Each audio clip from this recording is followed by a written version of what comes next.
ਤੁਸੀਂ ਜਿਹਨੂੰ ਨਾਲ ਵੀ ਨੇਕੀ ਕਰੋਗੇ, ਜਿਹਦੇ ਨਾਲ ਬੁਰਾਈ ਕਰੋਗੇ, ਜਿਹਦੇ ਨਾਲ ਧੋਖਾ ਕਰੋਗੇ, ਇਹ ਸਾਰੇ ਇੱਕ ਟਾਈਮ ਆਏਗਾ ਕਿ ਤੁਹਾਡੇ ਕੋਲ ਵਾਪਸ ਮੁੜ ਕੇ ਆਣਗੇ।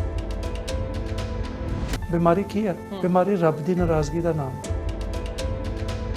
ਮੇਰੀ ਡਾਟਰ 14 ਸਾਲ ਦੀ ਹੈ ਤੇ ਉਹਦਾ ਕੰਟੀਨਿਊਸਲੀ weight ਜਿਹੜਾ ਉਹ ਗੇਨ ਹੋ ਰਿਹਾ ਹੈ। 5.2 ਤੋਂ ਬੇਸ਼ੱਕ 1 ਪੁਆਇੰਟ ਘੱਟ ਹੋਵੇ, 5.1 ਹੋਏ, ਲੇਕਿਨ ਹੈ 3 ਤੋਂ ਉੱਪਰ। ਜਦੋਂ 3 ਤੋਂ ਉੱਪਰ ਜਾਂਦਾ ਥਾਇਰਾਇਡ, ਉਹ ਆਪਣੀਆਂ ਕੰਪਲਿਕੇਸ਼ਨਸ ਇਸੇ ਤਰ੍ਹਾਂ ਹੀ ਜ਼ਾਹਰ ਕਰਦਾ ਹੈ। ਆਮਲਾ ਔਰ ਹਰੜ ਜਿੱਥੇ ਵੀ ਜ਼ਖਮ ਤੇ ਜਾ ਕੇ ਲੇਪ ਕਰੇਗਾ, ਲੱਗੇਗਾ, ਉਸ ਜ਼ਖਮ ਨੂੰ ਕਿਉਰ ਕਰੇਗਾ।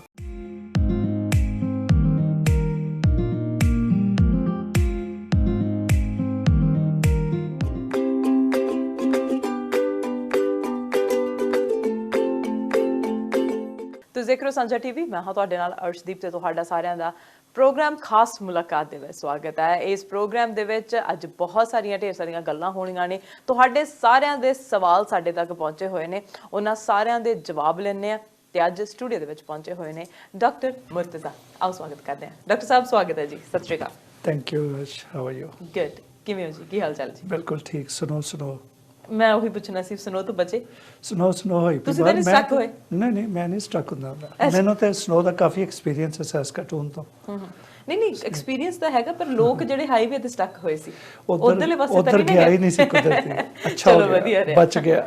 ਵਧੀਆ ਰਿਹਾ। ਮੇਰਾ ਖਿਆਲ ਕੋਈ ਕਈ ਲੋਕ ਤੇ 12-13 ਘੰਟੇ ਗੱਡੀ 'ਚ ਸੁੱਤੇ ਨੇ ਰਾਤ ਨੂੰ ਜੀ। ਕਈ ਲੋਕਾਂ ਨੇ 에ਅਰਬੀਐਨਬੀ ਕਰਾ ਕੇ ਸੁੱਤੇ ਨੇ ਕਿਸੇ ਦੇ ਘਰ ਜਾ ਕੇ। ਬੜੀਆਂ ਸਟੋਰੀਆਂ ਆਈਆਂ ਨੇ ਡਾਕਟਰ ਸਾਹਿਬ, ਪਰ ਇੱਥੇ ਸਾਡੀ ਕਮਿਊਨਿਟੀ ਦੇ ਵਿੱਚ ਵਧੀਆ ਸਟੋਰੀਜ਼ ਵੀ ਆਈਆਂ ਨੇ। ਉਹ ਤਾਂ ਚਲੋ ਜਿਹੜਾ ਸਟਕ ਹੋਣਾ ਸੀ, ਕੁਦਰਤ ਦਾ ਕਹਿਰ ਸੀ ਜਾਂ ਪ੍ਰੋਬਲਮ ਸੀ ਕੋਈ, ਜਾਂ ਸਿਟੀ ਨੇ ਨਹੀਂ ਸਾਥ ਦਿੱਤਾ, ਜਾਂ ਜੋ ਵੀ, ਉਹ ਸਾਰੀਆਂ ਚੀਜ਼ਾਂ ਅੱਡ ਰੱਖਦੇ ਆ।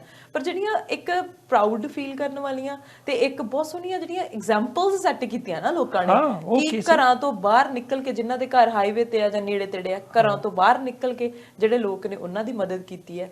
ਫਿਰ ਚਾਹ ਪਿਆਈ ਆ ਉਹਨਾਂ ਨੂੰ ਡਿਨਰ ਕਰਵਾਇਆ। ਜਿਨ੍ਹਾਂ ਦੀ ਗੱਡੀਆਂ ਸਟਕ ਸੀ, ਚੇਨਾਂ ਲਿਆ ਕੇ ਗੱਡੀਆਂ ਕਢਵਾਈਆਂ ਉਹਨਾਂ ਦੀਆਂ। ਖੁਦ ਉਹਨਾਂ ਟਾਈਮ ਰੋਡ ਤੇ ਰਹੇ ਜਿੰਨਾ ਟਾਈਮ ਉੱਥੇ ਟ੍ਰੈਫਿਕ ਨਹੀਂ ਗਿਆ। ਫਿਰ ਤੁਸੀਂ ਦੇਖੋ ਕਿ ਇੱਥੇ ਗੁਰਦੁਆਰਾ ਸਾਹਿਬਾ ਦੇ ਵਿੱਚ ਲੰਗਰ ਲੱਗਿਆ, ਉੱਥੇ ਅੰਦਰ ਲੋਕਾਂ ਨੂੰ ਪਾਰਕ ਲਗਵਾ ਦਿੱਤਾ ਗਿਆ। ਬਹੁਤ ਸਾਰੀਆਂ ਐਗਜ਼ਾਮਪਲਸ ਸਾਹਮਣੇ ਆਈਆਂ ਨੇ। ਸੋ ਵਧੀਆ ਲੱਗਦਾ ਕਿ ਅਸੀਂ ਇਹੋ ਜਿਹੀ ਕਮਿਊਨਿਟੀ ਦਾ ਹਿੱਸਾ ਹੈਗੇ। ਇਹ ਤੇ ਬੜਾ ਅੱਛਾ ਹੈ। ਹਾਂਜੀ, ਵੈਰੀ ਗ੍ਰੇਟ। ਇਹ ਦੇਖੋ ਨਾ, ਜਦੋਂ ਤੁਸੀਂ ਕਿਸੇ ਦੇ ਦੂਸਰੇ ਦੇ ਕੰਮ ਆਉਂਦੇ ਹੋ ਨਾ, ਤੇ ਤੁਸੀਂ ਐਕਚੁਅਲੀ ਦੂਸਰੇ ਦੇ ਕੰਮ ਨਹੀਂ ਆ ਰਹੇ ਹੁੰਦੇ ਹੋ, ਤੁਸੀਂ ਆਪਣੇ ਹੀ ਲਈ ਕੁਝ ਕਰ ਰਹੇ ਹੁੰਦੇ ਹੋ। ਉਹ ਤੁਸੀਂ ਆਪਣੇ ਹੀ ਕੰਮ ਆ ਰਹੇ ਹੁੰਦੇ ਹੋ। ਜਦੋਂ ਤੁਸੀਂ ਕਿਸੇ ਦਾ ਭਲਾ ਚਾਹ ਰਹੇ ਹੁੰਦੇ ਹੋ ਨਾ, ਤੇ ਉਹ ਪਾਸ ਔਨ ਹੁੰਦਾ ਹੈ। ਨੇਕੀ, ਬੁਰਾਈ, ਧੋਖਾ, ਇਹ ਸਾਰੇ ਵਾਪਸ ਆਉਂਦੇ ਨੇ ਅਰਸ਼, ਮੁੜ ਕੇ ਵਾਪਸ ਆਉਂਦੇ ਨੇ। ਤੁਸੀਂ ਜਿਹਨੂੰ ਨਾਲ ਵੀ ਨੇਕੀ ਕਰੋਗੇ, ਜਿਹਦੇ ਨਾਲ ਬੁਰਾਈ ਕਰੋਗੇ, ਜਿਹਦੇ ਨਾਲ ਧੋਖਾ ਕਰੋਗੇ, ਜਿਹਦੇ ਨਾਲ ਅੱਛਾਈ ਕਰੋਗੇ, ਇਹ ਸਾਰੇ ਇੱਕ ਟਾਈਮ ਆਏਗਾ ਕਿ ਤੁਹਾਡੇ ਕੋਲ ਵਾਪਸ ਮੁੜ ਕੇ ਆਣਗੇ। ਤੇ ਫਿਰ ਬੈਟਰ ਹੈ ਕਿ ਅੱਛਾਈ ਕਰੋ, ਨੇਕੀ ਕਰੋ, ਧੋਖਾ ਨਾ ਹੀ ਕਰੇ। ਕਹਿੰਦੇ ਨੇਕੀ ਕਰ ਦਰਿਆ ਮੇਂ ਡਾਲ। ਸੋ ਇਹ ਹੈ ਕਿ ਨੇਕੀ ਕਰਕੇ ਨਹੀਂ ਇੱਕ ਦਿਨ ਕਰਤੀ ਤੇ ਬਾਅਦ ਚ ਉਹਦਾ ਹੀ ਗੁਣਗਾਨ ਕਰੀ ਚੱਲੋ। ਸੋ ਇਹ ਹੈ ਕਿ ਅੱਛੇ ਬਣ ਕੇ ਰਹੋ, ਪੋਜ਼ਿਟਿਵ ਬਣ ਕੇ ਰਹੋ। ਡਾਕਟਰ ਸਾਹਿਬ, ਜਦੋਂ ਅਸੀਂ ਅੱਛਿਆਂ ਦੀ ਗੱਲ ਕਰਦੇ ਹਾਂ ਤਾਂ ਹਰ ਕੋਈ ਆਪਾਂ ਕਹਿੰਦੇ ਆ ਕਿ ਹਮ ਨਹੀਂ ਚੰਗੇ, ਬੁਰਾ ਨਹੀਂ ਕੋਈ, ਸਾਰੇ ਚੰਗੇ ਆ, ਸਾਰੇ ਹੀ ਅੱਛੇ ਆ। ਪਰ ਬਿਮਾਰੀਆਂ ਨਹੀਂ ਛੱਡਦੀਆਂ।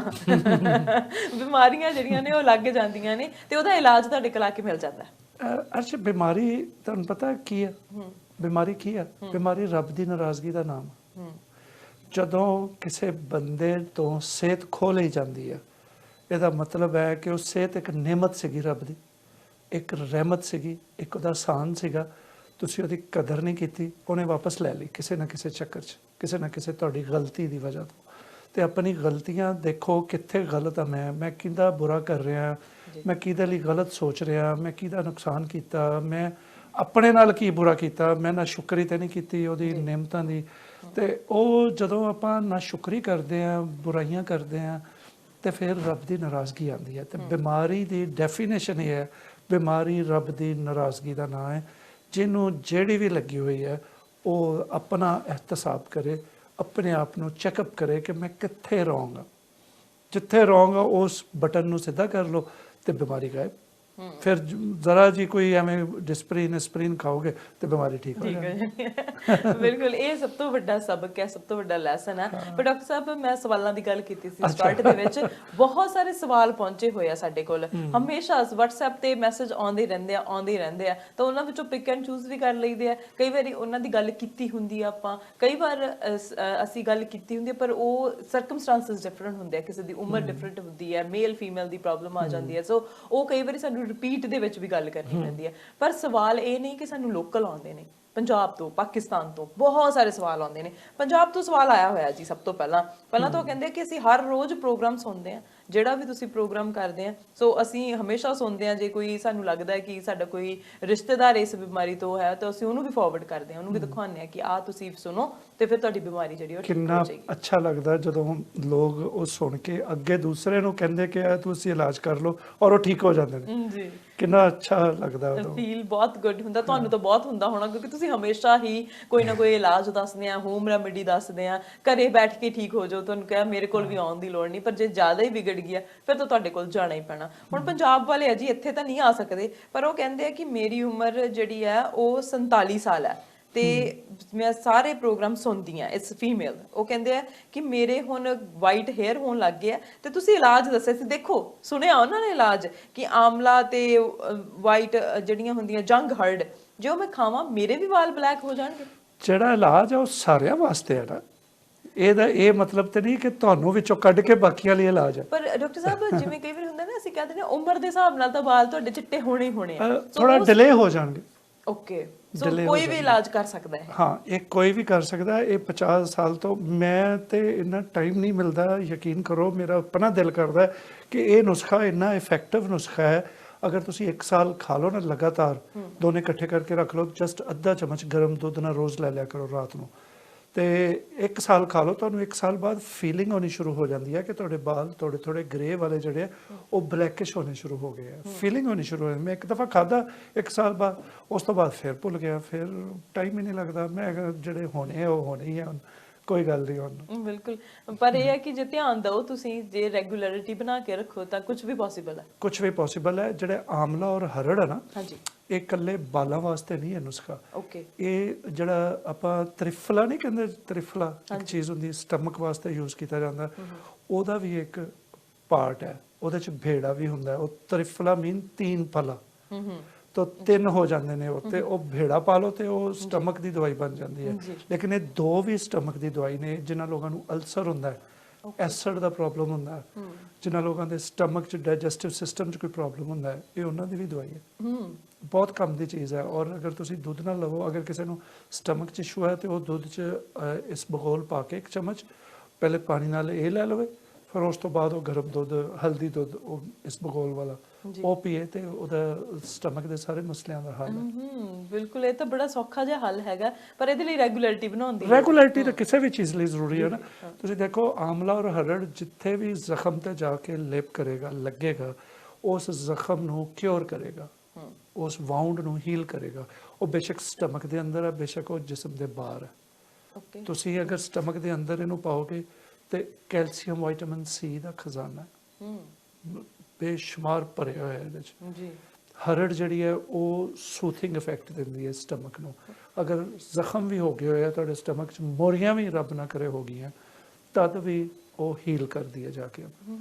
ਤੇ ਕਿੰਨੀ ਕੰਮ ਦੀ ਚੀਜ਼ ਹੈ। ਤੁਸੀਂ ਇਹਨੂੰ ਵਾਲਾਂ ਲਈ ਸਮਝ ਕੇ ਨਾ ਲਵੋ, ਤੁਸੀਂ ਇਹਨੂੰ ਡੇਲੀ ਡਾਈਜੈਸਟਿਵ ਸਿਸਟਮ ਨੂੰ ਇੰਪਰੂਵ ਕਰਨ ਲਈ ਸਮਝ ਕੇ ਲੈ ਲਓ। ਜੀ ਬਿਲਕੁਲ, ਸੋ ਇਹ ਹੈ ਕਿ ਇੱਕ ਚੀਜ਼ ਜਿਹੜੀ ਆ ਉਹ ਤੁਸੀਂ ਖਾਓ ਤੇ ਇੱਕ ਚੀਜ਼ ਨਾਲ ਬਹੁਤ ਸਾਰੇ ਨਿਸ਼ਾਨੇ ਲੱਗ ਜਾਣਗੇ, ਵਾਲ ਵੀ, ਸਟਮਕ ਵੀ, ਸੋ ਸਾਰੀਆਂ ਚੀਜ਼ਾਂ ਦਾ ਇਲਾਜ ਤੁਹਾਡੀ ਅੱਛੀ ਹੋਏਗੀ ਜਦੋਂ ਵਿਟਾਮਿਨ ਸੀ ਪੂਰਾ ਹੋ ਗਿਆ, ਸਕਿਨ ਗਲੋ ਕਰੇਗੀ ਇਸ ਤਰ੍ਹਾਂ। ਸੋ ਇਹ ਸਾਰੀਆਂ ਬਿਮਾਰੀਆਂ ਦਾ ਕੁੱਲ ਮਿਲਾ ਕੇ ਇਲਾਜ ਹੈ। ਪਰ ਇਹਨਾਂ ਨੇ ਇੱਕ ਸਵਾਲ ਨਾਲ ਹੀ ਨਾਲ ਹੋਰ ਪੁੱਛ ਲਿਆ, olive oil ਦੇ ਬਾਰੇ ਵੀ। ਤੁਸੀਂ ਹਮੇਸ਼ਾ ਦੱਸਦੇ ਆ ਕਿ olive oil ਕਿਹੜਾ ਲੈਣਾ ਚਾਹੀਦਾ, ਤੇ ਉਹ ਕਹਿੰਦੇ ਕਿ ਜੇ ਅਸੀਂ ਲੈਣਾ ਹੋਵੇ, ਇੰਡੀਆ 'ਚ, ਪੰਜਾਬ 'ਚ ਬੈਠਿਆਂ ਨੇ ਲੈਣਾ ਹੋਵੇ, ਤਾਂ ਅਸੀਂ ਕਿੰਨਾ ਤੇ ਕਦੋਂ ਲੈ ਸਕਦੇ ਹਾਂ? ਜਦੋਂ ਦੂਜੇ ਲੈ ਸਕਦੇ, ਜਿੰਨਾ ਦੂਜਿਆਂ ਨੂੰ ਦੱਸਿਆ। ਇਹ ਹਰ ਚੀਜ਼ ਇਹਨਾਂ ਨੇ ਸਪੈਸੀਫਿਕਲੀ ਆਪਣੇ ਲਈ ਅਲੱਗਾ ਪੁੱਛੀ ਹੈ। ਜਿੰਨਾ ਦੂਸਰਿਆਂ ਨੂੰ ਦੱਸਿਆ ਓਨਾ ਹੀ ਤੁਸੀਂ ਲੈ ਸਕਦੇ ਹੋ। ਅੱਧਾ ਚਮਚ ਰੋਜ਼ਾਨਾ ਰਾਤ ਨੂੰ ਖਾਣੇ ਤੋਂ ਬਾਅਦ। ਕਿਤੇ ਵੀ, ਕਿਸੇ ਵੀ ਸਿਟੀ 'ਚ, ਕਿਸੇ ਵੀ ਕੰਟਰੀ 'ਚ ਬੈਠੇ ਹੋਈਏ। ਹਾਂ, ਜੋ ਦੁਨੀਆ 'ਚ ਕਿਤੇ ਵੀ ਬੈਠੇ ਹੋਈਏ। ਕਿਉਂਕਿ ਕਈ ਵਾਰੀ ਵੈਦਰ ਦਾ ਵੀ ਫਰਕ ਹੁੰਦਾ ਨਾ, ਉਹ ਗਰਮੀਆਂ 'ਚ ਘੱਟ ਕਰ ਦਿਓ, ਕੁਆਟਰ ਚਮਚ ਕਰ ਦਿਓ, ਲੇਕਿਨ ਲਵੋ ਜ਼ਰੂਰ। ਉਹ ਲੋਕਾਂ ਨੂੰ ਤੰਗ ਕਰੇਗਾ ਜਿਨ੍ਹਾਂ ਦਾ ਪਾਣੀ ਘੱਟ ਹੋਏਗਾ। ਜਿਹੜੇ ਲੋਕ ਪਾਣੀ ਪੂਰਾ ਪੀਂਦੇ ਨੇ ਉਹਨਾਂ ਦਾ ਅੰਦਰੋਂ ਕਲੀਨਿੰਗ ਸਿਸਟਮ ਪੂਰਾ ਹੈ। ਉਹਨਾਂ ਦੇ ਨੈਫਰੋਨਸ ਕਲੀਅਰ ਕਰ ਰਹੇ ਨੇ ਸਾਰੀ ਗਲਾਸਤਾਂ ਨੂੰ, ਸਾਰੇ ਆਕਸੀਡੈਂਟਸ ਨੂੰ।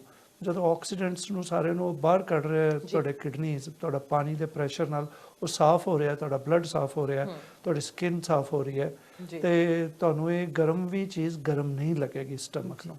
ਇਹ ਉਦੋਂ ਹੀ ਪ੍ਰੋਬਲਮਸ ਹੁੰਦੇ ਨੇ ਜਦੋਂ ਇੱਕ ਚੀਜ਼ ਤੁਸੀਂ ਗੜਬੜ ਕਰਦੇ ਹੋ ਜਿਹੜੀ ਬੇਸਿਕ ਹੁੰਦੀ ਹੈ ਔਰ ਦੂਸਰੀ ਚੀਜ਼ ਉਹਦੇ ਚ ਐਡ ਕਰ ਦਿਓ ਜਿਹੜੀ ਉਸ ਬੇਸਿਕ ਦੀ ਖਰਾਬੀ ਦੀ ਵਜ੍ਹਾ ਤੋਂ ਤੁਹਾਨੂੰ ਫਿਰ ਖਰਾਬ ਕਰਦੀ ਹੈ।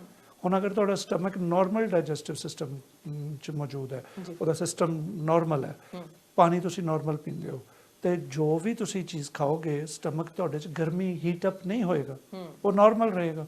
ਲੇਕਿਨ ਅਗਰ ਤੁਸੀਂ ਪਾਣੀ ਘੱਟ ਪੀਓ ਤੇ ਉਹਨੂੰ ਹਾਰਡ ਟਾਈਮ ਦਿਓ, ਹੀਟ ਹੁੰਦੀ ਹੈ ਸਟਮਕ ਚ ਨਾ, ਜਿਹੜਾ ਪੈਪਟਿਕ ਐਸਿਡ ਤੇ ਬਾਇਲ ਐਸਿਡਸ ਉਹਦੇ ਤੋਂ ਪੈਪਟਿਕ ਐਸਿਡ ਉਹਦੀਆਂ ਮੋਰੀਆਂ ਚੋਂ ਜਿਹੜੀਆਂ ਛੋਟੇ ਛੋਟੀਆਂ ਤੁਸੀਂ ਕਦੇ ਉਜੜੀ ਦੇਖੀ ਅੰਦਰੋਂ ਸਟਮਕ ਨੂੰ ਉਜੜੀ ਕਹਿੰਦੇ ਨੇ, ਉਹ ਅੰਦਰੋਂ ਸਟਮਕ ਨੂੰ ਦੇਖੋ ਨਾ ਤੇ ਉਹਦੇ ਛੋਟੇ ਛੋਟੇ ਛੋਟੇ ਛੋਟੇ ਸੁਰਾਖ ਹੁੰਦੇ ਨੇ, ਟਿਊਬਸ ਹੁੰਦੀਆਂ ਨੇ ਲੱਖਾਂ ਦੇ ਹਿਸਾਬ ਨਾਲ, ਛੋਟੇ ਛੋਟੇ ਟਿਊਬਸ। ਜਦੋਂ ਤੁਸੀਂ ਖਾਣਾ ਖਾ ਲੈਂਦੇ ਹੋ ਤੇ ਉਹ ਉਹਦੇ 'ਚ ਪੈਪਟਿਕ ਐਸਿਡ ਪਾ ਦਿੰਦੀਆਂ, ਉਹ ਟਿਊਬਸ ਚੋਂ ਨਿਕਲਦਾ ਔਰ ਉਹਨੂੰ ਡਾਈਜੈਸਟ ਕਰਦੀਆਂ। ਫਿਰ ਜਿਹੜਾ ਪਿੱਤਾ ਹੈ ਜਿਹਨੂੰ ਗੋਲ ਬਲੈਡਰ ਕਹਿੰਦੇ ਆ, ਉਹ ਬਿਲਕੁਲ ਇਸ ਤਰ੍ਹਾਂ ਫਲੈਟ ਹੁੰਦਾ, ਬਿਲਕੁਲ ਪੇਪਰ ਤਰ੍ਹਾਂ ਹੁੰਦਾ, ਤੇ ਜਦੋਂ ਤੁਸੀਂ ਖਾਣਾ ਖਾ ਚੁੱਕੇ ਹੁੰਦੇ ਹੋ ਉਹਦੇ ਵਿੱਚ ਇੰਨਾ ਸਾਰਾ ਬਾਇਲ ਐਸਿਡ ਭਰ ਜਾਂਦਾ ਜਿਹੜਾ ਲਿਵਰ ਵੱਲੋਂ ਆਉਂਦਾ, ਉਹ ਗੁਬਾਰਾ ਬਣ ਜਾਂਦਾ, ਤੇ ਉਹ ਜਦੋਂ ਤੁਸੀਂ ਖਾਣਾ ਖਾ ਚੁੱਕੇ ਹੁੰਦੇ ਹੋ ਤੇ ਉਹ ਇੰਜ ਕਰਕੇ ਸਾਰੇ ਦਾ ਸਾਰਾ ਉਹ ਬਾਇਲ ਐਸਿਡ ਸਟਮਕ 'ਚ ਪਾ ਦਿੰਦਾ ਔਰ ਉਹ ਫਿਰ ਫਲੈਟ ਹੋ ਜਾਂਦਾ ਕਾਗਜ਼ ਤਰ੍ਹਾਂ ਦਾ।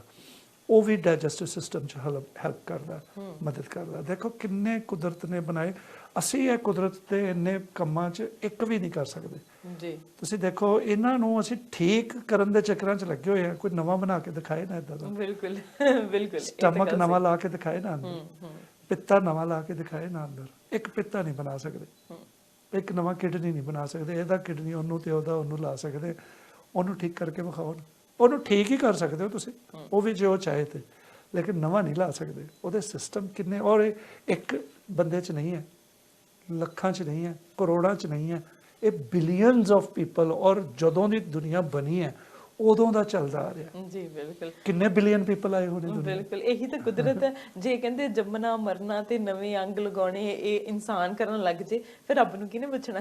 ਹਾਂ, ਉਹ ਕਹਿੰਦਾ ਮੈਂ ਜਿਹਨੂੰ ਚਾਹਵੇ ਬੱਚੇ ਦੇਣਾ, ਜਿਹਨੂੰ ਚਾਹਵੇ ਮੁੰਡੇ ਦੇਣਾ, ਜਿਹਨੂੰ ਚਾਹਵੇ ਕੁੜੀਆਂ ਦੇਣਾ, ਜਿਹਨੂੰ ਚਾਹਵੇ ਦੋਨਾਂ ਦੇਣਾ, ਤੇ ਜਿਹਨੂੰ ਚਾਹਵੇ ਦੋਨੋਂ ਨਹੀਂ ਦਿੰਦਾ, ਇਹ ਮੇਰੀ ਮਰਜ਼ੀ ਹੈ। ਬਿਲਕੁਲ, ਇਹੀ ਇੱਕ ਜਿਹੜਾ ਕੁਦਰਤ ਦਾ ਦੇਖੋ ਆਪਣੇ ਹੱਥ 'ਚ ਰੱਖਿਆ ਹੋਇਆ, ਕਿਸੇ ਨੂੰ ਨਹੀਂ ਪਤਾ ਕਿ ਇਸ ਦੁਨੀਆ ਤੋਂ ਕਿੰਨਾ ਟਾਈਮ ਰਹਿਣਾ, ਕਦੋਂ ਚਲ ਜਾਣਾ, ਕਿੰਨਾ ਟਾਈਮ ਇੱਥੇ ਵਧੀਆ ਕੰਮ ਕਰਨੇ ਆ, ਕਿੰਨਾ ਟਾਈਮ ਮਾੜੇ ਕੰਮ ਕਰਨੇ ਆ। ਸੋ ਇਹ ਹੈ ਕਿ ਚਾਹੇ ਇਨਸਾਨ ਜਿੰਨੀ ਮਰਜ਼ੀ ਤਰੱਕੀ ਕਰ ਲਵੇ, ਜਿੰਨਾ ਮਰਜ਼ੀ ਅੱਗੇ ਚੰਦ ਤਾਰਿਆਂ ਤੇ ਚਲਾ ਜਾਵੇ, ਪਰ ਇਹ ਹੈ ਕਿ ਇਹ ਚੀਜ਼ਾਂ ਕੁਦਰਤ ਦੀਆਂ ਜਿਹੜੀਆਂ ਉਹ ਆਪਣੇ ਹੱਥ 'ਚ ਨਹੀਂ ਲੈ ਸਕਦੇ। ਇਹ ਖੂਬਸੂਰਤੀ ਹੈ। ਇਸ ਗੱਲ ਨੂੰ ਆਪਾਂ ਭੁੱਲ ਗਏ।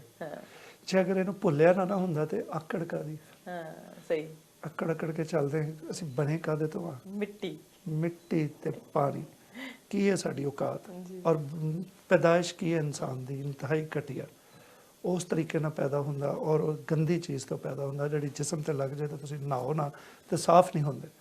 ਤੇ ਉਹ ਇਨਸਾਨ ਅਕੜ ਕੇ ਬੋਲਦਾ, ਬੜਬੜ ਕਰਨਾ ਸ਼ੁਰੂ ਕਰ ਦਿੰਦਾ ਕਿ ਮੈਂ ਇਹ ਚੀਜ਼ ਆ। ਤੂੰ ਕੀ ਚੀਜ਼ ਹੈ ਇਨਸਾਨ? ਤੂੰ ਉਨੀ ਤੇਰੀ ਚੀਜ਼ ਹੈ ਜਿੰਨੀ ਦੇਰ ਤੂੰ ਉਹਦੇ ਨਾਲ ਜੁੜਿਆ ਹੋਇਆ।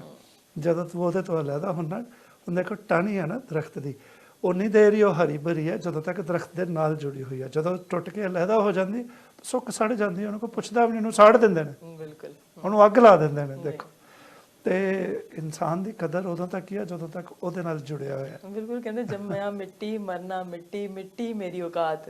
ਸੋ ਇਹ ਹੈ ਕਿ ਮਿੱਟੀ ਦੇ ਵਿੱਚ ਮਿਲ ਜਾਣਾ ਤੇ ਫਿਰ ਕਾਦੀ ਮੈਂ ਹਨਾ। ਸੋ ਇਹ ਚੀਜ਼ਾਂ ਨਹੀਂ ਹੋਣੀਆਂ ਚਾਹੀਦੀਆਂ। ਪਰ ਡਾਕਟਰ ਸਾਹਿਬ, ਕਦੇ ਕਦੇ ਤੁਹਾਡੇ ਨਾਲ ਗੱਲ ਕਰਕੇ ਨਾ, ਬਿਮਾਰੀਆਂ ਦੀ ਤਾਂ ਗੱਲ ਕਰਦੇ ਹੀ ਕਰਦੇ ਆ, ਆਪਾਂ ਕਿਤੇ ਹੋਰ ਦੁਨੀਆ 'ਚ ਚੱਲ ਜਾਂਦੇ ਆ। ਸੋ ਇਹ ਚੀਜ਼ਾਂ ਵੀ ਲਾਜ਼ਮੀ ਹੈ, ਇਹ ਚੀਜ਼ਾਂ ਯਾਦ ਕਰਨੀਆਂ ਵੀ, ਗੱਲ ਕਰਨੀ ਵੀ ਲਾਜ਼ਮੀ ਹੈ। ਮੈਂ ਕੁਝ ਨਹੀਂ, ਸਭ ਤੋਂ मेरा मुझ में कुछ नहीं, जो कुछ है सो तेरा है ही तू, है ही ਉਹ। ਜਦੋਂ ਮੈਂ ਨਿਕਲ ਜਾਂਦੀ ਹੈ ਨਾ ਅੰਦਰੋਂ, ਫਿਰ ਤੂੰ ਆਉਂਦਾ। ਜਦੋਂ ਤੱਕ ਮੈਂ ਵਿੱਚ ਹੈ ਨਾ ਇੱਥੇ, ਮੈਂ ਫਲਾਣਾ ਤੇ ਮੈਂ ਕਰ ਦਿਆਂਗਾ, ਮੈਂ ਉਹ ਕਰ ਦਿਆਂਗਾ, ਉਦੋਂ ਤੱਕ ਤੂੰ ਨਹੀਂ ਆ ਸਕਦਾ। ਤੇ ਜਦੋਂ ਮੈਂ ਕੱਢੋਗੇ ਤੇ ਫਿਰ ਤੂੰ ਅੰਦਰ ਐਂਟਰ ਹੋ ਜਾਏਗਾ। ਉਹ ਜਿਹਨੂੰ ਅਸੀਂ ਉਹ ਕਹਿੰਦੇ ਰੱਬ, ਬਿਲਕੁਲ ਮਾਲਕ ਸਾਰਿਆਂ ਦਾ। ਤੇ ਜਦੋਂ ਉਹ ਅੰਦਰ ਐਂਟਰ ਹੋ ਗਿਆ ਤੇ ਫਿਰ ਮੈਂ ਤਾਂ ਦੁਬਾਰਾ ਆ ਹੀ ਨਹੀਂ ਸਕਦੀ, ਵੜ ਹੀ ਨਹੀਂ ਸਕਦੀ। ਫਿਰ ਉਹੀ ਉਹ ਹੈ। ਦੇਖੋ ਨਾ, ਸਾਹ ਦਾ ਚੱਲਣਾ ਇਹ ਨਿਸ਼ਾਨੀ ਅਕਲ ਵਾਲਿਆਂ ਲਈ। ਕਿਵੇਂ ਚੱਲ ਰਿਹਾ ਸਾਹ? ਤੁਸੀਂ ਕਿੰਨੇ ਸਾਹ ਰੋਜ਼ ਲੈਂਦੇ ਹੋ ਤੇ ਸਾਰੀ ਉਮਰ 'ਚ ਕਿੰਨੇ ਸਾਹ ਲਏ ਤੁਸੀਂ ਇੱਕ ਸਾਹ ਆਪਣੀ ਮਰਜ਼ੀ ਨਾਲ ਲੈ ਕੇ ਦਿਖਾ ਦਿਓ। ਬਿਲਕੁਲ, ਉਹ ਰੋਕ ਦਵੇ ਤਾਂ ਤੁਸੀਂ ਕਿਵੇਂ ਲੈ ਲਓਗੇ? ਇਹ ਸਭ ਸਾਹਾਂ ਦਾ ਚੱਕਰ ਹੈ ਜੀ। ਸੋ ਸਾਹ ਜਿੰਨੇ ਲਿਖੇ ਉਹਨੇ ਹੀ ਆਉਣੇ, ਉਸ ਤੋਂ ਨਾ ਇੱਕ ਵੱਧ ਤੇ ਉਸ ਤੋਂ ਨਾ ਇੱਕ ਘੱਟ। ਆਕਸੀਜਨ ਦਾ ਇੱਕ ਕੰਟੇਨਰ ਕਿੰਨੇ ਦਾ ਆਉਂਦਾ ਤੁਸੀਂ ਡੇਲੀ ਕਿੰਨੀ ਆਕਸੀਜਨ ਉਹਦੀ ਲੈਂਦੇ ਹੋ ਫ੍ਰੀ ਆਫ ਕਾਸਟ ਕੋਈ ਪੈਸਾ ਨਹੀਂ ਔਰ ਇੱਕ ਬੰਦਾ ਨਹੀਂ ਲੈ ਰਿਹਾ ਤੁਸੀਂ ਵੀ ਲੈ ਰਹੇ ਹੋ ਮੈਂ ਵੀ ਲੈ ਰਿਹਾ ਉਹ ਵੀ ਲੈ ਰਿਹਾ ਉਹ ਵੀ ਲੈ ਰਿਹਾ ਉਹ ਵੀ ਲੈ ਰਿਹਾ ਉਹ ਵੀ ਲੈ ਰਿਹਾ ਸਾਰੀ ਦੁਨੀਆ ਆਕਸੀਜਨ ਲੈ ਰਹੀ ਹੈ ਆਕਸੀਜਨ ਨਹੀਂ ਮੁੱਕ ਰਹੀ ਜੀ ਉਹਦਾ ਐਸਾ ਸਿਸਟਮ ਹੈ ਫਿਰ ਉਹਦਾ ਥੈਂਕ ਯੂ ਬੋਲੋ ਨਾ ਇੱਕ ਕੰਟੇਨਰ ਆਕਸੀਜਨ ਦਾ ਲੈਣ ਜਾਣਾ ਪੈ ਜਾਏ ਤੁਹਾਡੇ ਕਿੰਨੇ ਡਾਲਰ ਲੱਗਦੇ ਨੇ ਕਿੰਨੇ ਪੈਸੇ ਖਰਚ ਹੁੰਦੇ ਨੇ ਜਿਹੜੇ ਮਰੀਜ਼ਾਂ ਨੂੰ ਆਕਸੀਜਨ ਕੋਵਿਡ ਦੇ ਦਿਨਾਂ 'ਚ ਲੱਗਦੀ ਰਹੀ ਆ ਲੱਭਦੇ ਨਹੀਂ ਸੀ ਸਿਲੰਡਰ ਆਕਸੀਜਨ ਦੇ ਤੁਸੀਂ ਇੱਕ ਸਿਲੰਡਰ ਲੈਣ ਲਈ ਤੁਹਾਨੂੰ ਕਿੰਨੇ ਪੈਸੇ ਖਰਚਣੇ ਪੈਂਦੇ ਸੀ ਤੇ ਜਿਹਦੇ ਸਾਰਾ ਦਿਨ ਤੁਸੀਂ ਹਜ਼ਾਰਾਂ ਕਿਊਬਿਕ ਮੀਟਰ ਦੀ ਗੈਸ ਖਾਂਦੇ ਹੋ ਦੀ ਉਹ ਆਕਸੀਜਨ ਖਾਂਦੇ ਹੋ ਤਾਂ ਥੈਂਕ ਯੂ ਕੋਈ ਨਹੀਂ ਬਿਲਕੁਲ ਜੀ ਆਲਵੇਜ਼ ਬੀ ਗ੍ਰੇਟਫੁਲ ਤੇ ਡਾਕਟਰ ਸਾਹਿਬ ਅਗਲੇ ਕੁਐਸਚਨ ਵੱਲ ਵਧਦੇ ਆ 17 ਸਾਲ ਦੀ ਉਮਰ ਹੈ ਜੀ ਕਹਿੰਦੇ ਤੇ ਮੇਰੇ ਬੇਟੇ ਦੀ ਤੇ ਉਹ ਕਹਿੰਦੇ ਉਹਨੂੰ ਛਿੱਕਾਂ ਬਹੁਤ ਆਉਂਦੀਆਂ ਤੇ ਉਹਨੂੰ ਕੋਲਡ ਹੋਇਆ ਹੀ ਰਹਿੰਦਾ ਸਵੇਰੇ ਸਵੇਰੇ ਤਾਂ ਬਹੁਤ ਹੀ ਜ਼ਿਆਦਾ ਆਉਂਦੀਆਂ ਨੇ ਕਦੇ ਕਦੇ ਦਿਨ ਤੇ ਰਾਤ ਨੂੰ ਆਉਂਦੀਆਂ ਨੇ ਪਰ ਬਹੁਤ ਰੇਅਰ ਪਰ ਸਵੇਰੇ ਤਾਂ ਬਹੁਤ ਆਉਂਦੀਆਂ ਨੇ ਕੋਈ ਮੈਡੀਸਿਨ ਦੱਸੋ ਜੀ ਲਿਖ ਲਓ ਕਾਗਜ਼ ਪੈਨਸਲ ਲਵੋ ਤੇ ਲਿਖ ਲਓ ਮੈਡੀਸਨ ਛਿੱਕਾਂ ਦੀ ਸਭ ਤੋਂ ਅੱਛੀ ਮੈਡੀਸਨ ਹੈ ਪੋਥੋਸ 30 ਤੇ ਦੂਸਰੇ ਨੰਬਰ ਤੇ ਇਹਦੀ ਮੈਡੀਸਨ ਹੈ ਆਰਸੈਨਿਕਮ ਆਇਓਡੇਟਮ 30 ਇਹਨਾਂ ਦੋਵਾਂ ਨੂੰ ਇਕੱਠੇ ਕਰ ਲਓ ਇਹਦੇ 10 ਡ੍ਰੌਪ ਸਵੇਰ 10 ਦੁਪਹਿਰ 10 ਸ਼ਾਮ ਦੋ ਇਹ ਸਿਰਫ ਛਿੱਕਾਂ ਦੀ ਦਵਾਈ ਹੈ ਅਗਰ ਛਿੱਕਾਂ ਦੇ ਪਿੱਛੇ ਉਹਦੇ ਸਾਈਨਸ ਹੈ ਤੇ ਸਾਈਨਸ ਦੀ ਇਹ ਇਕੱਲੀ ਦਵਾਈ ਨਹੀਂ ਹੈਗੀ ਸਾਈਨਸ ਲਈ ਤੁਹਾਨੂੰ ਇਹਦੀ ਦਵਾਈ ਲੈਣੀ ਪਏਗੀ ਜਾਂ ਐਲਰਜੀਜ਼ ਹੈ ਜਾਂ ਵੈਦਰ ਐਲਰਜੀਜ਼ ਹੈ ਜਾਂ ਸੀਜ਼ਨਲ ਐਲਰਜੀਜ਼ ਹੈ ਜਾਂ ਡਸਟ ਐਲਰਜੀਜ਼ ਹੈ ਜਾਂ ਕੋਈ ਵੀ ਐਲਰਜੀ ਹੈ ਜਿਹਦੀ ਵਜ੍ਹਾ ਤੋਂ ਉਹਨੂੰ ਛਿੱਕਾਂ ਆਉਂਦੀਆਂ ਪਰਫਿਊਮ ਦੀ ਐਲਰਜੀ ਹੈ ਉਹਦੇ ਲਈ ਤੁਹਾਨੂੰ ਉਹਦਾ ਪੂਰਾ ਟ੍ਰੀਟਮੈਂਟ ਕਰਨਾ ਪਏਗਾ ਇੰਡੀਆ ਤੋਂ ਤਾਂ ਨਹੀਂ ਇਹ ਬੋਲ ਰਹੇ ਇਹਨਾਂ ਨੇ ਆਪਣੀ ਲੋਕੇਸ਼ਨ ਨਹੀਂ ਦੱਸੀ ਕਿਹੜੀ ਹੈ ਅਗਰ ਤੇ ਇੰਡੀਆ 'ਚ ਹੈ ਤੇ ਫਿਰ ਉੱਥੋਂ ਦਵਾਈ ਨਹੀਂ ਮਿਲੇਗੀ ਇਹ ਦਵਾਈ ਮਿਲਦੀ ਹੈ ਜਰਮਨੀ ਦੀ ਇੰਟਰਨੈਟ ਤੋਂ ਸ਼ਾਇਦ ਮਿਲ ਜਾਏ ਇਹਦਾ ਨਾਮ ਹੈ R183 ਉਹ ਪੋਥੋਸ ਔਰ ਆਰਸੈਨਿਕ ਆਇਓਡੇਟਮ 30 ਲੈ ਕੇ ਇਹ R183 ਉਹਦੇ 'ਚ ਮਿਕਸ ਕਰ ਲਓ ਫਿਰ ਉਸ ਤੋਂ ਬਾਅਦ ਵੀ ਤੁਸੀਂ 10 ਤੋਂ 15 ਡ੍ਰੌਪ ਦਿਨ 'ਚ 3 ਵਾਰੀ ਲਵੋ ਔਰ ਇਹਨੂੰ ਸਾਲ 2 ਸਾਲ ਲਵੋ ਠੀਕ ਹੋ ਜਾਣਗੇ ਪਹਿਲੇ 15-20 ਦਿਨਾਂ 'ਚ ਲੇਕਿਨ ਸਾਲ 2 ਸਾਲ ਇਹ ਲੈਣ ਪ੍ਰੀਵੈਂਟਿਵ ਦੇ ਤੌਰ ਤੇ ਵਰਨਾ ਹਰ ਸੀਜ਼ਨ 'ਚ ਇਹਨਾਂ ਨੂੰ ਇਹ ਸ਼ੁਰੂ ਹੋ ਜਾ ਕਰੇਗਾ ਅਗਰ ਖਾਲੀ ਛਿੱਕਾ ਹੈ ਇਹਨਾਂ ਨੂੰ ਕੋਈ ਸਾਈਨਸ ਨਹੀਂ ਕੋਈ ਐਲਰਜੀ ਨਹੀਂ ਹੈ ਤੇ ਫਿਰ ਖਾਲੀ ਹੈ ਦੋ ਦਵਾਈਆਂ ਪੋਥੋਸ 30 ਤੇ ਆਰਸੈਨਿਕਮ ਆਇਓਡੇਟਮ 30 ਇਹਦੀਆਂ ਹੋਰ ਵੀ ਦਵਾਈਆਂ ਸੈਬਰਡੀਲਾ ਇਹਦੀ ਦਵਾਈ ਹੈ ਜੀ ਲੇਕਿਨ ਤੁਸੀਂ ਬਿਹਤਰ ਹੈ ਕਿ ਇੰਨੀ ਕੀ ਲੈ ਕੇ ਦੇਖ ਲਓ ਅਗਰ ਉਹਨੂੰ ਐਲਰਜੀ ਨਹੀਂ ਹੈ ਤੇ ਅਗਰ ਐਲਰਜੀ ਹੈ ਫਿਰ R183 ਐਡ ਕਰ ਲਓ ਸੋ ਇਹ ਚੀਜ਼ਾਂ ਤੁਸੀਂ ਧਿਆਨ 'ਚ ਰੱਖੋ ਪਰ ਇੱਕ ਵਾਰੀ ਮੈਂ ਫਿਰ ਇੱਥੇ ਕਹਿ ਦਵਾਂ ਜਿੰਨੇ ਵੀ ਸਾਡੇ ਵਿਊਅਰਸ ਹੈਗੇ ਨੇ ਜਿਨ੍ਹਾਂ ਨੇ ਵੀ ਡਾਕਟਰ ਸਾਹਿਬ ਤੋਂ ਕੋਈ ਸਵਾਲ ਪੁੱਛਣਾ ਹੁੰਦਾ ਆਪਣੀ ਲੋਕੇਸ਼ਨ ਉਮਰ ਜਿੰਨਾ ਵੀ ਜ਼ਿਆਦਾ ਚੀਜ਼ਾਂ ਤੁਸੀਂ ਡਿਸਕਲੋਜ਼ ਕਰ ਸਕਦੇ ਹੋ ਜ਼ਰੂਰ ਲਿਖਿਆ ਕਰੋ ਤਾਂ ਕਿ ਇੱਕ ਵਧੀਆ ਤਰੀਕੇ ਦੇ ਨਾਲ ਅਸੀਂ ਕਨਵਰਸੇਸ਼ਨ ਕਰ ਸਕੀਏ ਹੁਣ ਜਿਵੇਂ ਡਾਕਟਰ ਸਾਹਿਬ ਨੇ ਕਿਹਾ ਕਿ ਜੇ ਪੰਜਾਬ 'ਚ ਤਾਂ ਨਹੀਂ ਮਿਲਣੀ ਹੈ ਇੱਥੇ ਤਾਂ ਮਿਲ ਜੇਗੀ ਸੋ ਇਹ ਫਿਰ ਕਈ ਵਾਰੀ ਹੁੰਦਾ ਕਿ ਤੁਸੀਂ ਕੁਐਸਚਨ ਵੀ ਲਿਖਿਆ ਤੁਹਾਡਾ ਸਵਾਲ ਪਹੁੰਚਿਆ ਵੀ ਪਰ ਉਹਦਾ ਸਹੀ ਜਵਾਬ ਨਹੀਂ ਮਿਲਿਆ ਤੇ ਜੇ ਤੁਹਾਨੂੰ ਲੱਗਦਾ ਹੁੰਦਾ ਕਿ ਸਹੀ ਜਵਾਬ ਨਹੀਂ ਮਿਲਿਆ ਤਾਂ ਤੁਸੀਂ ਇਹਨਾਂ ਨੂੰ ਸਿੱਧਾ ਕਾਲ ਵੀ ਕਰ ਸਕਦੇ ਆ ਇਹਨਾਂ ਦੇ ਨਾਲ ਅਪਾਇੰਟਮੈਂਟ ਸੈੱਟ ਕੀਤੀ ਜਾ ਸਕਦੀ ਹੈ ਕਾਲ ਦਾ ਅੱਜ ਮੈਂ ਪਹਿਲੇ ਦੱਸ ਦਿਆਂ ਰਾਤ 1 ਵਜੇ ਇੱਕ ਕਾਲ ਆ ਰਹੀ ਸੀ ਔਰ ਫਿਰ ਉਹ ਇੱਕ ਵਾਰੀ ਨਹੀਂ ਆਈ 101 ਵਾਰੀ ਆਈ ਪਤਾ ਨਹੀਂ ਕਿੰਨੀ ਵਾਰੀ ਉਸ ਬੰਦੇ ਨੇ ਕਾਲ ਕੀਤੀ ਆਖਰ ਮੈਨੂੰ ਫੋਨ ਬੰਦ ਹੀ ਕਰਨਾ ਪਿਆ ਉਹ ਲਾਈਟ ਤੇ ਆਂਦੀ ਹੈ ਨਾ ਅਗਰ ਸਾਇਲੈਂਟ ਵੀ ਹੋਵੇ ਤੇ ਤੁਸੀਂ ਉਹ ਟਾਈਮ ਦਾ ਖਿਆਲ ਨਹੀਂ ਕਰਦੇ ਉਹਨਾਂ ਨੂੰ ਪਤਾ ਨਹੀਂ ਹੈ ਟਾਈਮ ਦੇਖ ਲਿਆ ਕਰੋ ਕਿ ਸਾਡਾ ਦਿਨ ਦਾ ਟਾਈਮ ਹੈ ਕਿ ਰਾਤ ਦਾ 12 ਵਜੇ 1 ਵਜੇ 11 ਵਜੇ ਰਾਤ ਨੂੰ ਜਦੋਂ ਠੀਕ ਹੈ ਤੁਸੀਂ ਕਰ ਸਕਦੇ ਹੋ ਕਾਲ ਲੇਕਿਨ ਉਹ ਮੈਂ ਫੋਨ ਆਫ ਇਸ ਤੋਂ ਨਹੀਂ ਕਰਦਾ ਕਿਉਂਕਿ ਐਮਰਜੈਂਸੀ ਵੀ ਹੋ ਸਕਦੀ ਹੈ ਕਿਸੇ ਨੂੰ ਲੇਕਿਨ ਇੱਕ ਰੂਟੀਨ ਦੀ ਕਾਲ ਹੈ ਉਹ ਤੇ ਤੁਸੀਂ ਦਿਨ 'ਚ ਕਰ ਸਕਦੇ ਹੋ ਨਾ ਤੇ ਉਹ ਕਾਲਸ ਪਲੀਜ਼ ਵੈਨਕੂਵਰ ਦਾ ਟਾਈਮ ਦੇਖ ਕੇ ਦਿਨ ਦੇ ਟਾਈਮ ਆਫਿਸ ਟਾਈਮ 'ਚ ਜ਼ਰੂਰ ਕਰਿਆ ਕਰੋ ਜਿੰਨੀਆਂ ਮੈਕਸਿਮਮ ਉਠਾ ਸਕਦੇ ਹੋ ਅਸੀਂ ਜ਼ਰੂਰ ਉਠਾਉਂਦੇ ਕੱਲ੍ਹ ਬਿਲਕੁਲ ਪੈਸੀਫਿਕ ਜਿਹੜਾ ਹੈਗਾ ਟਾਈਮ ਜ਼ੋਨ ਉਹਦੇ ਵਿੱਚ ਦੇਖ ਕੇ ਫਿਰ ਤੁਸੀਂ ਕਾਲ ਕਰ ਸਕਦੇ ਆ ਕਿ ਪੈਸੀਫਿਕ ਟਾਈਮ ਜ਼ੋਨ ਦੇ ਅਕੋਰਡਿੰਗ ਕਿੰਨਾ ਟਾਈਮ ਹੋਇਆ ਜੇ ਦਿਨ ਦਾ ਟਾਈਮ ਆ ਤਾਂ ਜ਼ਰੂਰ ਉਸ ਟਾਈਮ ਤੁਸੀਂ ਕਾਲ ਕਰ ਲਿਆ ਕਰੋ ਕਈ ਵਾਰੀ ਨਹੀਂ ਵੀ ਪਤਾ ਹੁੰਦਾ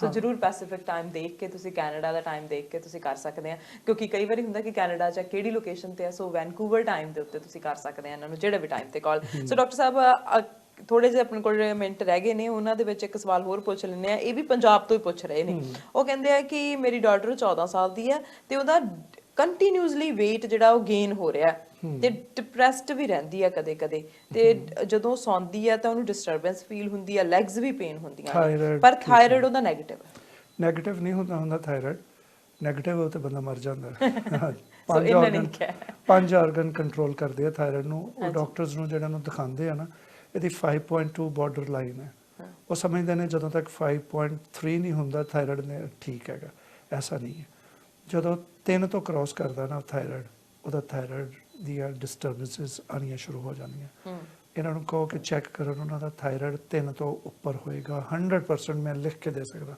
3 ਤੋਂ ਉੱਪਰ ਹੈ ਉਹਨਾਂ ਦਾ ਥਾਇਰਾਇਡ 5.2 ਤਾਂ ਬੇਸ਼ੱਕ 1 ਪੁਆਇੰਟ ਘੱਟ ਹੋਵੇ 5.1 ਹੋਏ ਲੇਕਿਨ ਹੈ 3 ਤੋਂ ਉੱਪਰ ਜਦੋਂ 3 ਤੋਂ ਉੱਪਰ ਜਾਂਦਾ ਥਾਇਰਾਇਡ ਉਹ ਆਪਣੀਆਂ ਕੰਪਲਿਕੇਸ਼ਨਸ ਇਸੇ ਤਰ੍ਹਾਂ ਹੀ ਜ਼ਾਹਰ ਕਰਦਾ ਹੈ ਇੱਕ ਮੋਟਾਪਾ ਇੱਕ ਅਨਐਕਸਪਲੇਨਡ ਸਟ੍ਰੈਸ ਜਿਹਨੂੰ ਤੁਸੀਂ ਕੋਈ ਨਾਮ ਨਹੀਂ ਦੇ ਸਕਦੇ ਤੁਹਾਡਾ ਫੋਨ ਟੁੱਟ ਗਿਆ ਤੁਹਾਨੂੰ ਸਟ੍ਰੈਸ ਆ ਗਿਆ ਉਹਨੂੰ ਤੁਸੀਂ ਨਾਮ ਦੇ ਦਿੱਤਾ ਕਿ ਮੇਰਾ ਫੋਨ ਟੁੱਟਿਆ ਮੈਨੂੰ ਤਦ ਕਰਕੇ ਟੈਨਸ਼ਨ ਹੋਈ ਤੁਹਾਨੂੰ ਕੋਈ ਵੈਸੇ ਪਰੇਸ਼ਾਨੀ ਆਈ ਤੁਹਾਨੂੰ ਸਟ੍ਰੈਸ ਹੋਇਆ ਤੇ ਤੁਸੀਂ ਉਹਨੂੰ ਨਾਮ ਦੇ ਸਕਦੇ ਹੋ ਇੱਕ ਤੁਹਾਨੂੰ ਬਗੈਰ ਵਜ੍ਹਾ ਕੋਈ ਵਜ੍ਹਾ ਹੀ ਨਹੀਂ ਹੈ ਤੇ ਤੁਸੀਂ ਹਰ ਵਕਤ ਡਿਪਰੈਸ਼ਨ 'ਚੋਂ ਟੈਨਸ਼ਨ 'ਚੋਂ ਜਿਹੜਾ ਪੁੱਛੇ ਉਹਨੂੰ ਖਾਣ ਤਰ੍ਹਾਂ ਪੈਂਦੇ ਹੋ ਉਹਨੂੰ ਲੜਦੇ ਹੋ ਚਿੜਚਿੜੇ ਹੋ ਗੁੱਸਾ ਆ ਜਾਂਦਾ ਨੀਂਦ ਡਿਸਟਰਬ ਹੈ ਫਿਰ ਨੀਂਦ ਆ ਜਾਂਦੀ ਹੈ ਤੇ ਫਿਰ ਅੱਖ ਖੁੱਲ ਜਾਂਦੀ ਯਕਦਮ ਝਟਕੇ ਨਾਲ ਇਹ ਵੇਟ ਵੱਧ ਰਿਹਾ ਜਾਂ ਵੇਟ ਲੂਜ਼ ਹੋ ਰਿਹਾ ਦੋਨਾਂ ਸੂਰਤਾਂ 'ਚ ਥਾਇਰਾਇਡ ਹੋ ਸਕਦਾ ਅਨਐਕਸਪਲੇਨਡ ਸਟ੍ਰੈਸ ਥਾਇਰਾਇਡ ਦੀ ਸਭ ਤੋਂ ਪਹਿਲੀ ਨਿਸ਼ਾਨੀ ਹੈ ਦੂਸਰੀ ਨਿਸ਼ਾਨੀ ਇਹਦਾ ਵੇਟ ਹੈ ਘੱਟ ਹੋਣਾ ਜਾਂ ਵਧਣਾ ਤੇ ਤੀਸਰੀ ਜਿਹੜੀ ਬੇਟੀ ਦੀ ਉਮਰ 14 ਸਾਲ ਹੈ ਨਾ 14 ਸਾਲ ਦੇ ਬੱਚਿਆਂ ਨੂੰ ਅਕਸਰ ਹਾਰਮੋਨਲ ਇਸ਼ੂਜ਼ ਵੀ ਹੋ ਜਾਂਦੇ ਨੇ ਉਹਦੇ ਨਾਲ ਵੀ ਸਟ੍ਰੈਸ ਆਉਂਦਾ ਉਹਦੇ ਨਾਲ ਵੀ ਵੇਟ ਗੇਨ ਹੁੰਦਾ ਉਹਨਾਂ ਨੂੰ ਕਹੋ ਕਿ ਇਹਨਾਂ ਦੇ ਸਾਰੇ ਹਾਰਮੋਨਸ ਟੈਸਟ ਕਰਾਉਣ ਇਹਨਾਂ ਦਾ ਅਲਟਰਾਸਾਊਂਡ ਕਰਾਉਣ ਐਬਡੋਮਨ ਦਾ ਕਿਤੇ ਫਾਈਬਰੋਇਡ ਤੇ ਨਹੀਂ ਵੱਧ ਰਹੇ ਅਗਰ ਫਾਈਬਰੋਇਡ ਹੋ ਰਿਹਾ ਹੈ ਜਾਂ ਪੀਰੀਅਡਸ ਜਿਹੜੇ ਡੇਜ਼ ਆ ਉਹਦੇ ਉਹ ਡਿਸਟਰਬ ਹੋ ਰਹੇ ਆ ਜ਼ਿਆਦਾ ਹੋ ਰਹੇ ਜਾਂ ਘੱਟ ਹੋ ਰਹੇ ਅਗਰ ਟਾਈਮ ਤੇ ਪੂਰੇ ਤੇ ਨਹੀਂ ਆਉਂਦੇ ਤੇ ਪੂਰੇ 5 ਡੇਜ਼ ਜਾਂ ਜਿੰਨੇ ਵੀ ਉਹਨਾਂ ਦੇ ਡੇਜ਼ ਉਹਨਾਂ ਦਿਨ ਨਹੀਂ ਆਉਂਦੇ ਜਾਂ ਕੁਆਂਟੀਟੀ ਘੱਟ ਹੈ ਉਹਦੇ ਨਾਲ ਵੀ ਪੇਟ ਫੁੱਲਦਾ ਵੇਟ ਵੱਧਦਾ ਉਹ ਚੈੱਕ ਕਰਾਉਣ ਅਗਰ ਉਹਦਾ ਕੋਈ ਇਸ਼ੂ ਹੈ ਤੇ ਆਪਣੇ ਹਾਰਮੋਨਸ ਤੇ ਆਪਾਂ ਬਹੁਤ ਸਾਰੇ ਸ਼ੋਅ ਕੀਤੇ ਹੋਏ ਨੇ ਪਲਸਾਟੀਲਾ 200 ਉਹਦੀ ਦਵਾਈ ਹੈ ਫ੍ਰੈਕਸੀਨਸ ਅਮਰੀਕਾਨਾ ਉਹਦੀ ਦਵਾਈ ਹੈ ਗੋਸੀਪੀਅਮ ਉਹਦੀ ਦਵਾਈ ਹੈ ਮਦਰ ਟਿੰਕਚਰਸ ਫਿਰ ਨੈਟਰੋਮਿਓਰ 200 ਰਾਤ ਨੂੰ 5 ਡ੍ਰੌਪਸ ਉਹਦੀ ਦਵਾਈ ਹੈ ਪਲਸਾਟੀਲਾ ਸੁਬਾਹ ਨੈਟਰੋਮਿਓਰ ਰਾਤ ਨੂੰ ਔਰ ਗੋਸੀਪੀਅਮ ਤੇ ਦੂਸਰੀ ਜਿਹੜੀ ਦੱਸੀ ਆਪਾਂ ਇਹ ਫ੍ਰੈਕਸੀਨਸ ਅਮਰੀਕਾਨਾ ਇਹ ਮਿਕਸ ਕਰਕੇ ਦਿਨ ਨੂੰ ਦਿਨ 'ਚ 3 ਵਾਰੀ ਮਦਰ ਟਿੰਕਚਰ 'ਚ 15 ਡ੍ਰੌਪ ਲੈ ਸਕਦੇ ਤੇ ਹਾਰਮੋਨ ਦਾ ਕੋਈ ਵੀ ਇਸ਼ੂ ਅਗਰ ਇੰਡੀਆ 'ਚ ਬੈਠੇ ਨੇ ਤੇ ਉੱਥੇ ਬਹੁਤ ਅੱਛੇ ਡਾਕਟਰਸ ਨੇ ਹੋਮਿਓਪੈਥਿਕ ਦੇ ਕਿਸੇ ਵੀ ਸਭ ਤੋਂ ਮਹਿੰਗੇ ਡਾਕਟਰ ਕੋਲ ਚਲੇ ਜਾਓ ਜਿਹੜਾ ਮਿੱਠੀਆਂ ਗੋਲੀਆਂ ਨਹੀਂ ਦਿੰਦਾ ਜਿਹੜਾ ਪਿਓਰ ਦਵਾਈ ਦਿੰਦਾ ਮਿਕਸਿੰਗ ਕਰਕੇ ਨਹੀਂ ਦਿੰਦਾ ਮੇਰੇ ਕੋਲ ਬਹੁਤ ਸਾਰੇ ਲੋਕ ਆਉਂਦੇ ਆ ਦਵਾਈ ਖਾ ਰਹੇ ਜੀ 2 ਸਾਲ ਤੋਂ ਹੋਮਿਓਪੈਥਿਕ ਦੀ ਫਰਕ ਨਹੀਂ ਪਿਆ ਦਵਾਈ ਦਿਖਾਓ ਦਵਾਈ ਦਿਖਾਈ ਪਲਾਸਟਿਕ ਦੀਆਂ ਸ਼ੀਸ਼ੀਆਂ 'ਚ 2-3 ਦਵਾਈ ਦੇ ਡ੍ਰੌਪ ਤੇ ਬਾਕੀ ਸਾਰਾ ਪਾਣੀ ਤੇ ਜਿਹੜੇ ਇੰਨਾ ਤੁਸੀਂ ਮਿਕਸਿੰਗ ਵਾਲੀ ਦਵਾਈ ਖਾ ਰਹੇ ਹੋ ਉਹਨੇ ਕੀ ਕੰਮ ਕਰਨਾ ਤੁਸੀਂ ਪਿਓਰ ਦਵਾਈ ਖਾਓ ਸਾਡੇ ਕੋਲ ਜਿਹੜੇ ਆਉਂਦੇ ਨੇ ਅਸੀਂ ਉਹਨਾਂ ਮਹਿੰਗੇ ਲੱਗਦੇ ਹੋਵਾਂਗੇ ਸ਼ਾਇਦ ਕਿਉਂਕਿ ਦਵਾਈ 'ਚ ਮਿਕਸਿੰਗ ਨਹੀਂ ਕਰਦੇ ਪਿਓਰ ਜਿੰਨੇ ਦੀ ਆਈ ਉਸ ਤਰ੍ਹਾਂ ਹੀ ਦੇਣੀ ਆ ਅਸੀਂ ਕਿਉਂ ਉਹਨੂੰ ਮਿਕਸਿੰਗ ਕਰੀਏ ਤੁਹਾਨੂੰ ਆਰਾਮ ਆਉਣਾ ਜ਼ਰੂਰੀ ਹੈ ਕਿ ਤੁਹਾਨੂੰ ਪੈਸੇ ਘੱਟ ਲੈਣਾ ਜ਼ਰੂਰੀ ਹੈ ਜਿੰਨੇ ਤੁਹਾਡੇ ਪੈਸੇ ਬਣਦੇ ਆ ਤੁਸੀਂ ਅਗਰ ਉਹਨੇ ਨਹੀਂ ਦੇਣਾ ਚਾਹੁੰਦੇ ਤੇ ਫਿਰ ਤੁਸੀਂ ਉੱਥੇ ਜਾਓ ਮਿੱਠੀਆਂ ਗੋਲੀਆਂ ਵਾਲਿਆਂ ਕੋਲੇ ਤੇ ਜੇ ਤੁਸੀਂ ਆਰਾਮ ਲੈਣਾ ਚਾਹੁੰਦੇ ਹੋ ਤੇ ਜਲਦੀ ਲੈਣਾ ਚਾਹੁੰਦੇ ਹੋ ਤੇ ਫਿਰ ਤੁਸੀਂ ਪੂਰੀ ਦਵਾਈ ਪਿਓਰ ਦਵਾਈ ਲਵੋ ਤੇ ਇਹ ਪਿਓਰ ਦਵਾਈ ਜਿਹੜੀ ਹੈ ਉਹਦਾ ਤੇ ਪਾਣੀ ਵਾਲੀ ਦਵਾਈ ਦਾ ਬਹੁਤ ਫਰਕ ਹੈ ਜੀ ਕਿਸੇ ਐਸੇ ਡਾਕਟਰ ਕੋਲ ਜਾਓ ਜਿਹੜਾ ਤੁਹਾਨੂੰ ਪੋਟੈਂਸੀ ਦੇਵੇ ਸੀਲ ਬੰਦ ਪੋਟੈਂਸੀ ਸੀਲਡ ਹੋਏਗੀ ਉਹਦਾ ਹੋਰ ਰਿਜ਼ਲਟ ਹੋਏਗਾ ਜਦੋਂ ਉਹਨੂੰ ਇੱਕ ਸ਼ੀਸ਼ੀ ਨੂੰ ਐਡਿਕ ਨੂੰ ਖੋਲ ਕੇ ਕੋਈ 40-50 ਪੇਸ਼ੈਂਟਸ ਤੇ ਡਿਵਾਈਡ ਕਰ ਦਿੱਤੀ ਪਾਣੀ ਲਿਆ ਔਰ ਉਹਦੇ 2-4 ਡ੍ਰੌਪ ਪਾ ਕੇ ਦੇਤੇ ਇਹ ਬਹੁਤ ਪੁਰਾਣੀ ਮਿਥ ਹੈ ਹੋਮਿਓਪੈਥਿਕਸ ਉਹ ਮਿਥ ਹੁਣ ਚੇਂਜ ਹੋ ਗਈ ਹੈ ਜਿਹੜੀ 200 ਸਾਲ ਪਹਿਲੇ ਕੰਮ ਕਰਦਾ ਸੀਗਾ ਉਹ ਬਿਮਾਰੀਆਂ ਹੁਣ ਨਹੀਂ ਹੈਗੀਆਂ ਉਹ ਫੂਡ ਹੁਣ ਨਹੀਂ ਹੈਗੀ ਉਹ ਖੁਰਾਕਾਂ ਹੁਣ ਨਹੀਂ ਹੈਗੀਆਂ ਤੇ ਇਹ ਸਾਰੀਆਂ ਚੀਜ਼ਾਂ ਬਿਲਕੁਲ ਫੂਡ ਦੇ ਬਾਰੇ ਵੀ ਸਵਾਲ ਨਹੀਂ ਹੋਰ ਬਹੁਤ ਸਾਰੇ ਸਵਾਲ ਨੇ ਡਾਕਟਰ ਸਾਹਿਬ ਪਰ ਅੱਜ ਟਾਈਮ ਇਜਾਜ਼ਤ ਨਹੀਂ ਦਿੰਦਾ ਅਗਲੇ ਹਫਤੇ ਇਹਨਾਂ ਸਵਾਲਾਂ ਨੂੰ ਵੀ ਸ਼ਾਮਿਲ ਕਰਨ ਦੀ ਕੋਸ਼ਿਸ਼ ਕਰਾਂਗੇ ਨਵੇਂ ਸਵਾਲਾਂ ਨੂੰ ਵੀ ਲੈਣ ਦੀ ਕੋਸ਼ਿਸ਼ ਕਰਾਂਗੇ ਅੱਜ ਦੇ ਲਈ ਤੁਹਾਡਾ ਬਹੁਤ ਬਹੁਤ ਧੰਨਵਾਦ ਮੈਸੇਜ ਕੀ ਹੈ ਜੀ ਐਂਡ ਦੇ ਉੱਤੇ ਅੱਜ ਤਾਂ ਸਾਰਾ ਪ੍ਰੋਗਰਾਮ ਆਪਣਾ ਮੈਸੇਜ ਹੀ ਸੀਗਾ ਜੀ ਬਿਲਕੁਲ ਜਿਹੜੀਆਂ ਨਫ਼ਰਤ ਹੁੰਦੀ ਹੈ ਨਾ ਨਫ਼ਰਤ ਮਕਾਰੀ ਬਹਾਨੇ ਸਾਜ਼ਿਸ਼ਾਂ ਇਹ ਸਾਰੀ ਕਮਜ਼ਰਫ ਲੋਕਾਂ ਦੇ ਖੇਲ ਆ ਕਮਜ਼ਰਫ ਲੋਕਾਂ ਦੇ ਮਸ਼ਗਲੇ ਆ ਤੁਸੀਂ ਅਗਰ ਇਹਨਾਂ ਚੋਂ ਕੋਈ ਵੀ ਇੱਕ ਕੰਮ ਕਰਦੇ ਹੋ ਕਿਸੇ ਨੂੰ ਨਫ਼ਰਤ ਕਰਦੇ ਹੋ ਜਾਂ ਕਿਸੇ ਦੇ ਖਿਲਾਫ ਸਾਜ਼ਿਸ਼ ਕਰਦੇ ਹੋ ਜਾਂ ਮਕਾਰੀਆਂ ਆਉਂਦੀਆਂ ਨੇ ਤੁਹਾਨੂੰ ਜਾਂ ਕੋਈ ਇਸ ਤਰ੍ਹਾਂ ਦੇ ਬਹਾਨੇ ਮਾਰਦੇ ਹੋ ਕਿਸੇ ਕੰਮ ਕਰਨ ਦੇ ਤਾਂ ਤੁਸੀਂ ਦੇਖੋ ਕਿ ਤੁਹਾਡੇ 'ਚ ਇਹਨਾਂ 'ਚੋਂ ਕੋਈ ਹੈਗੀ ਆਦਤ ਅਗਰ ਹੈਗੀ ਆ ਤਾਂ ਤੁਸੀਂ ਬਹੁਤ ਕਮ ਜ਼ਰਫ ਹੋ ਆਪਣੇ ਜ਼ਰਫ ਨੂੰ ਉੱਚਾ ਕਰਨ ਲਈ ਇਹਨਾਂ ਚੀਜ਼ਾਂ ਤੋਂ ਜਾਨ ਛੁਡਾਓ ਜਦੋਂ ਤੁਸੀਂ ਆਪਣੇ ਜ਼ਰਫ ਨੂੰ ਉੱਚਾ ਕਰ ਲੋਗੇ ਨਾ ਤੇ ਜਿਹੜਾ ਉੱਪਰ ਵਾਲਾ ਨਾ ਉਹ ਬਹੁਤ ਵੱਡੇ ਜ਼ਰਫ ਵਾਲਾ ਉਦੋਂ ਉਹਦੇ ਵੱਲ ਤੁਹਾਡੀ ਡਾਇਰੈਕਸ਼ਨ ਸਿੱਧੀ ਹੋ ਜਾਏਗੀ ਇਹ ਚੀਜ਼ਾਂ ਕੱਢ ਦਿਓ ਆਪਣੇ ਆਪ ਚੋਂ ਲੋਕਾਂ ਨਾਲ ਨਫ਼ਰਤ ਕਰਨਾ ਖਤਮ ਕਰ ਦਿਓ ਮਕਾਰੀਆਂ ਕਰਨਾ ਸਾਜ਼ਿਸ਼ਾਂ ਕਰਨਾ ਕੱਢ ਦਿਓ ਬਹਾਨੇ ਮਾਰਨਾ ਝੂਠ ਬੋਲਣਾ ਕੱਢ ਦਿਓ ਆਪਣੀ ਲਾਈਫ ਚੋਂ ਇੱਕ ਇੱਕ ਕਰਕੇ ਸਾਰੀਆਂ ਕੱਢ ਦਿਓ ਔਰ ਫਿਰ ਆਪਣਾ ਖੁਦ ਇਹਤਸਾਬ ਕਰੋ ਜਦੋਂ ਤੁਸੀਂ ਕਰ ਲੋਗੇ ਇਹਤਸਾਬ ਤੇ ਫਿਰ ਤੁਸੀਂ ਦੇਖਣਾ ਤੁਹਾਡੀ ਲਾਈਫ ਚੇਂਜ ਹੋ ਜਾਏਗੀ, ਇਹ ਬਿਮਾਰੀਆਂ ਵੀ ਨਹੀਂ ਆਉਣਗੀਆਂ। ਬਿਲਕੁਲ। ਸੋ ਇਹ ਹੈ ਕਿ ਪਹਿਲਾਂ ਜਿਹੜੇ ਮੋਰਲ ਜਿਹੜਾ ਲਾਈਫ ਦਾ ਹੈਗਾ ਉਹਦੇ ਵੱਲ ਜਾਣਾ ਚਾਹੀਦਾ, ਬਾਕੀ ਚੀਜ਼ਾਂ ਤਾਂ ਬਾਅਦ ਚ ਆਉਂਦੀਆਂ ਨੇ। ਸੋ ਡਾਕਟਰ ਸਾਹਿਬ ਹਮੇਸ਼ਾ ਹੀ ਤੁਹਾਡੀਆਂ ਬਿਮਾਰੀਆਂ ਦੇ ਇਲਾਜ ਨੂੰ ਵੀ ਲੋਕ ਲਾਈਕ ਕਰਦੇ ਨੇ ਤੇ ਲਾਈਕ ਕਰਦੇ ਨੇ ਤੁਹਾਡੀ ਪੋਜ਼ਿਟਿਵਿਟੀ ਨੂੰ ਤੇ ਨਾਲ ਤੁਹਾਡੇ ਮੈਸੇजेस ਨੂੰ। ਤੁਹਾਡਾ ਬਹੁਤ ਬਹੁਤ ਧੰਨਵਾਦ ਕਿ ਤੁਸੀਂ ਟਾਈਮ ਟੂ ਟਾਈਮ ਕੱਢ ਕੇ ਆਉਂਦੇ ਆ ਤੇ ਆ ਕੇ ਸਾਡੇ ਵਿਊਅਰਸ ਦੇ ਰੂਬਰੂ ਹੁੰਦੇ ਆ। ਧੰਨਵਾਦ ਜੀ, ਅਗਲੇ ਹਫਤੇ ਫਿਰ ਤੋਂ ਮੁਲਾਕਾਤ ਕਰਾਂਗੇ। ਧੰਨਵਾਦ। Thank you, take care. So doctor Murtaza ਦੇ ਨਾਲ ਗੱਲਬਾਤ ਹੋਈ ਹੈ। ਜਿਵੇਂ ਡਾਕਟਰ ਸਾਹਿਬ ਨੇ ਕਿਹਾ ਕਿ ਭਾਈ ਟਾਈਮ ਦੇਖੋ, ਟਾਈਮ ਦੇਖ ਕੇ ਫੋਨ ਕਰੋ। ਕਈ ਵਾਰੀ ਸਾਡੇ ਕੋਲ ਵੀ ਕੰਪਲੇਂਟਸ ਆਉਂਦੀਆਂ ਕਿ ਡਾਕਟਰ ਸਾਹਿਬ ਨੇ ਫੋਨ ਨਹੀਂ ਚੁੱਕਿਆ। ਉਹ ਸ਼ਾਇਦ ਹੋ ਸਕਦਾ ਹੈ ਕਿ ਰਾਤ ਦਾ ਸਮਾਂ ਹੋਵੇ ਤੇ ਉਹਨਾਂ ਨੂੰ ਪਤਾ ਨਾ ਲੱਗਿਆ ਹੋਵੇ ਜਾਂ ਉਹ ਸਾਇਲੈਂਟ ਤੇ ਕਰਕੇ ਸੁੱਤੇ ਹੋਣ। ਸੋ ਜ਼ਰੂਰ ਟਾਈਮ ਦੇਖ ਕੇ ਤੁਸੀਂ ਮੈਸੇਜ ਕਰ ਸਕਦੇ, ਇਹਨਾਂ ਨੂੰ ਅਪਾਇੰਟਮੈਂਟ ਬਣਾਈ ਜਾ ਸਕਦੀ ਹੈ ਤੇ ਨਾਲ ਨੇਕੀ ਕਰਨੀ ਨਾ ਭੁੱਲੀਏ। ਸੋ ਨੇਕੀ ਕਰੀਏ, ਤੰਦਰੁਸਤ ਰਹੀਏ, ਨਾਲ ਦਿਆਂ ਨੂੰ ਤੰਦਰੁਸਤ ਰੱਖੀਏ ਤੇ ਜੇ ਕੋਈ ਪ੍ਰੋਬਲਮ ਹੈ ਤਾਂ ਡਾਕਟਰ ਮੁਰਤਜ਼ਾ ਨੂੰ ਕੰਟੈਕਟ ਕੀਤਾ ਜਾ ਸਕਦਾ ਹੈ। ਇਨਫੋਰਮੇਸ਼ਨ ਦੇ ਅਪਡੇਟ ਅਸੀਂ ਤੁਹਾਡੇ ਤੱਕ ਇਸੇ ਤਰ੍ਹਾਂ ਪਹੁੰਚਾਉਂਦੇ ਰਵਾਂਗੇ। ਦੇਖਦੇ ਰਹੋ ਸਾਂਝਾ ਟੀਵੀ।